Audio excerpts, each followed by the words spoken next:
Salam, salam sejahtera, sehat selalu saudara-saudaraku Perhimpunan Tubuh Kristus, dimanapun bersama-sama dengan keluarga dan rekan-rekan mengikuti dari renungan firman Tuhan pada kesempatan ini.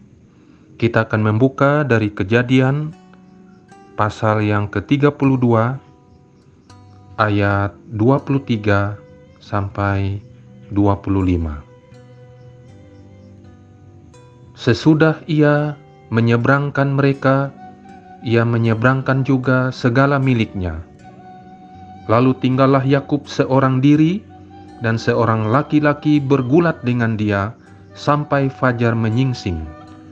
Ketika orang itu melihat bahwa ia tidak dapat mengalahkannya, ia memukul sendi pangkal paha Yakub sehingga sendi pangkal paha itu terpelecok.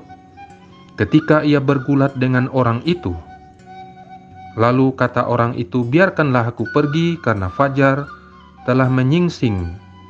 Sahut Yakub, "Aku tidak akan membiarkan engkau pergi jika engkau tidak memberkati aku." Sampai demikian bacaan firman Tuhan dari Kejadian 32 ayat 24 sampai 26. Mari kita akan berdoa mohon pimpinan kuasa Roh Kudus sebelum kita merenungkan bagian firman Tuhan ini. Bapa kami dalam surga, terima kasih, kami mengucap syukur pada kesempatan ini. Kami bisa berhimpun kembali ya Tuhan, bersama rekan-rekan dan teman kami Perhimpunan Tubuh Kristus yang besar, untuk belajar dari firman Tuhan, mengisi nutrisi rohani kami, supaya kami kuat, sehat, segar di dalam Tuhan. Kami mohon pimpinan kuasa Roh Kudus-Mu, membimbing, memimpin senantiasa. Terima kasih untuk berkat kesehatan, kekuatan sehat, panjang umur dari Tuhan. Tahun-tahun hidup kami dipertambahkan oleh Engkau. Terpujilah nama-Mu ya Yesus Tuhan, Kau yang meluputkan kami dari maut, kuasa-kuasa maut, dari kutuk tulah cilaka, dari penyakit sampar yang berjalan di waktu gelap, penyakit menular yang mengamuk di waktu petang. Terima kasih Tuhan, dalam nama anak-Mu Yesus Kristus Tuhan penebus juru selamat kami yang hidup, kami berdoa. Amin. Saudara-saudara yang dikasihi oleh Tuhan, pada kesempatan ini kita akan merenungkan beberapa hal dari bagian firman Tuhan ini. Ada dua titik balik yang sangat besar dalam kehidupan Yakub. Keduanya ini adalah ketika dia bergumul sendiri, saudara. Suatu ketika dia meninggalkan rumah ayahnya, kerabatnya, dan sendirian di padang gurun, ia tidur di atas batu, yaitu di Betel. Betel artinya adalah rumah Allah. Dia bermimpi sebuah tangga ke surga, dan Tuhan menampakkan diri kepadanya. Sejak saat itu dia menjadikan Tuhan sebagai Tuhannya. Itulah nasarnya, saudara. Kalau kita lihat di dalam Kejadian pasal yang ke-28, ketika dia berjumpa dengan Tuhan, mimpi Yakub di Betel. Dan dia bernasar. Pada keesokan harinya, pagi-pagi Yakub mengambil batu yang dipakainya sebagai alas kepala dan mendirikan di situ sebuah tugu dan menuangkan minyak ke atasnya. Ia menamai tempat itu Betel. Dahulu nama kota itu adalah Luz. Lalu bernasarlah Yakub, "Jika Allah akan menyertai dan akan melindungi aku di dalam perjalananku tempuh ini, memberikan kepadaku roti untuk dimakan dan pakaian untuk dipakai, sehingga aku selamat kembali ke rumah ayahku, maka Tuhan akan menjadi Allahku." Inilah nasar dari Yakub ketika itu, saudara, yaitu di Betel. Tuhan menampakkan diri kepadanya. Sejak saat itu dia menjadikan Tuhan sebagai Tuhannya. Dia melihat jalan ke surga dan tahu bahwa ada satu Tuhan Allah yang agung, pencipta langit dan bumi dan semua isinya, yang mengatur segalanya. Meskipun ini adalah awal, itu menentukan masa depan hidupnya, karena dia bertemu dengan Tuhan atau Yahweh itu, menerima janji Tuhan, dan menyadari bahwa ada kampung halaman, rumah yang lebih indah di atas sana, atau di langit, di seberang langit biru. Ketika orang tuanya tidak dapat dia andalkan, keluarga, saudaranya, keluarga sendiri yang dia dekat, hanya Tuhan satu-satunya yang bisa dia andalkan. Masa depan tidak pasti, tetapi Tuhan ada kepastian baginya. Ada Tuhan segala-galanya bagi Yakub. Ada Tuhan yang pencipta itu, yang mengatur masa depan hari esok. 20 tahun kemudian, ketika dia telah mengirim istri, anak-anaknya, dan semua orang ke seberang sungai, dan dia ditinggalkan sendiri, seorang diri, saudara, maka seorang pria datang untuk bergulat dengannya. Belakangan terbukti bahwa itu adalah Tuhan sendiri, atau utusan Tuhan itu sendiri, yang menampakkan diri kepadanya dalam wujud manusia dan bersaing dengannya. Ketika dia melihat bahwa dia bergumul dengan manusia, dia tidak tahu di mana dia bergumul dengan Tuhan. Ketika Tuhan tidak dapat menggunakan metode manusia biasa untuk mengalahkannya, dia menyentuh urat di pahanya dan membuatnya menjadi pincang. Pada saat ini, Yakub hanya bisa memegang dengan tangannya dan meminta untuk memberkatinya, saudara.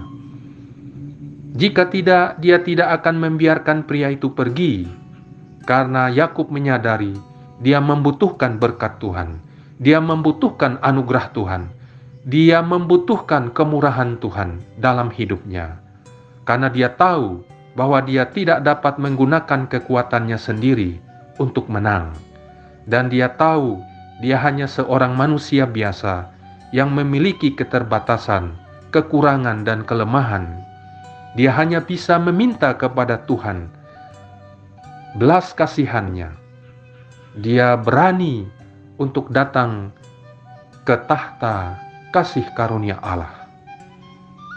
Artinya, saudara, setelah seseorang mengalami pukulan yang hebat dalam hidupnya, keterpurukan, ketertinggalan, kekurangan, sakit penyakit, pergumulan, yang tidak bisa dia memikirnya sendiri, yang tidak ada jalan, yang buntu, yang baginya itu adalah sesuatu yang tidak sanggup dia nyelesaikan, karena dia manusia biasa. Dia membutuhkan anugerah Tuhan, dia membutuhkan kasih karunia Allah di dalam hidupnya. Dia bergumul dengan pergumulannya. Akhirnya Yakub tetap meminta Tuhan turun memberkatinya. Dia tidak akan melepaskan Tuhan kalau Tuhan tidak memberkatinya. Ketika kita melihat dalam bacaan kita ini, saudara, ayat 26, lalu kata orang itu, "Biarkanlah aku pergi, karena fajar telah menyingsing."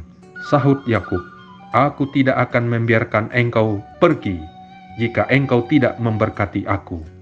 Saudara, Yakub menyadari bahwa berkat Tuhan itu adalah sumber kekuatannya. Berkat Tuhan itu adalah sumber mujizat yang dia butuhkan dalam perjalanannya, karena dia merasakan bahwa hidupnya selama ini adalah penyertaan Tuhan. Dia sudah bekerja dengan Laban, mertuanya, saudara, dan berapa kali Laban menipu dia, dan dia mengalami banyak pergumulan ketika dia bekerja dengan mertuanya Laban. Dia membutuhkan Tuhan. Dia menyadari ada pribadi yang lain yang memberkati menyertai dia selama ini. Ketika kita memperhatikan, saudara, bagaimana Yakub yang adalah biasa saja, yang dia pergi dari keluarga, dari rumah ayahnya, Yakub memperoleh begitu banyak sekali ternak dan bahkan keluarganya, anak istrinya, yang begitu Tuhan ciptakan dalam kehidupannya sangat luar biasa.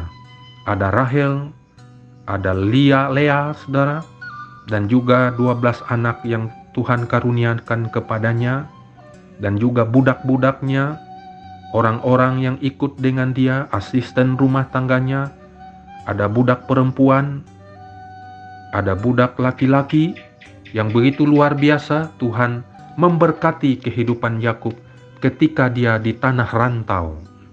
Dan ketika dia pulang ke kampung halamannya, saudara, dia menyadari bahwa apa yang dia dapatkan, yang begitu banyak harta, kekayaan fisik, materi, ini adalah anugerah Tuhan.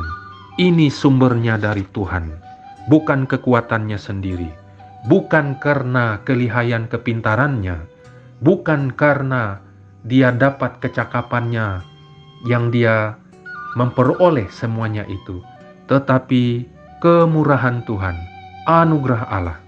Ketika kita menyadari, saudara, bagaimana kehidupan kita, apa yang kita dapat selama ini, apa yang kita anugerahkan untuk orang lain juga, di dalam kekayaan yang kita punya, ada juga keberkatan orang di dalamnya yang perlu engkau bagikan kepada orang, yang engkau perlu beri kepada orang. Kasih karunia. Yakub sudah memberikan teladan bagi kita.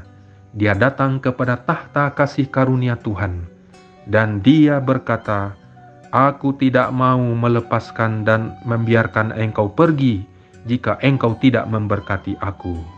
Bertanyalah orang itu kepadanya, "Siapakah namamu?" Sahutnya Yakub. Lalu kata orang itu, "Namamu tidak akan disebut lagi Yakub, tetapi Israel, sebab engkau telah bergumul melawan Allah dan manusia, dan engkau menang." Saudara, inilah mujizat kemurahan Tuhan dalam pergumulan Yakub.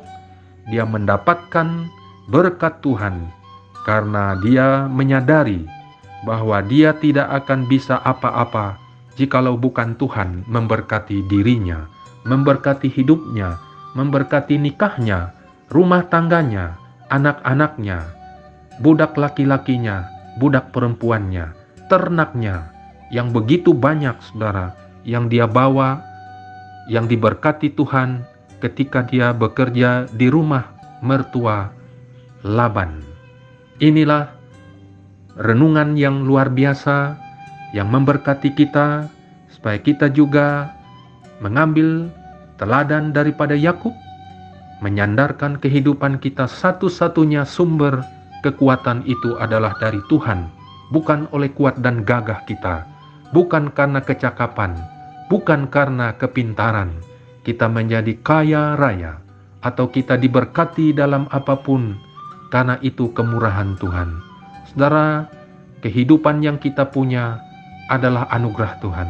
Apa yang kita miliki sumbernya dari Tuhan, dan dikembalikan untuk kemurahan Tuhan, untuk berkat-berkat Tuhan, menjadikan kita saluran bagi orang lain, dan memberkati juga dalam pekerjaan-pekerjaan Tuhan, dimanapun kita berada bersama keluarga, bersama dengan anugerah Tuhan dalam hidup yang kita punya. Kita akan berdoa, saudara, untuk firman Tuhan ini.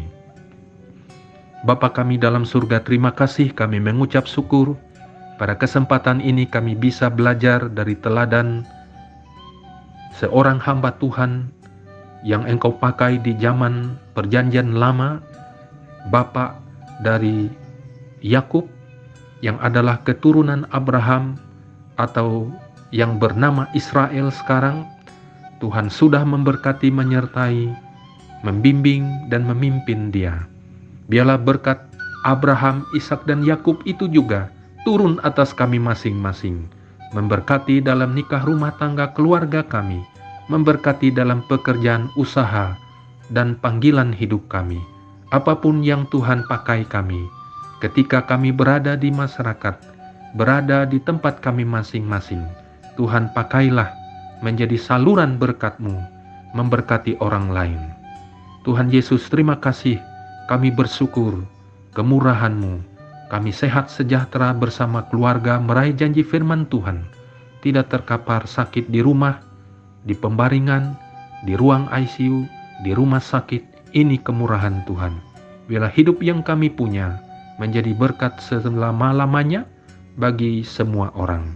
Terpujilah nama-Mu ya Tuhan, kami bisa belajar dari teladan Yakub, tokoh Alkitab yang begitu besar dan sekarang menjadi Israel yang begitu berpengaruh di dunia ini dan menjadi berkat sesuai janji Alkitab.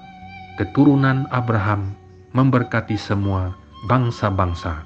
Terpujilah nama-Mu ya Tuhan. Inilah doa syukur sembahyang kami di dalam nama anak-Mu Yesus Kristus Tuhan, penebus juru selamat kami yang hidup. Kami berdoa, Tuhan memberkati selalu. Amin.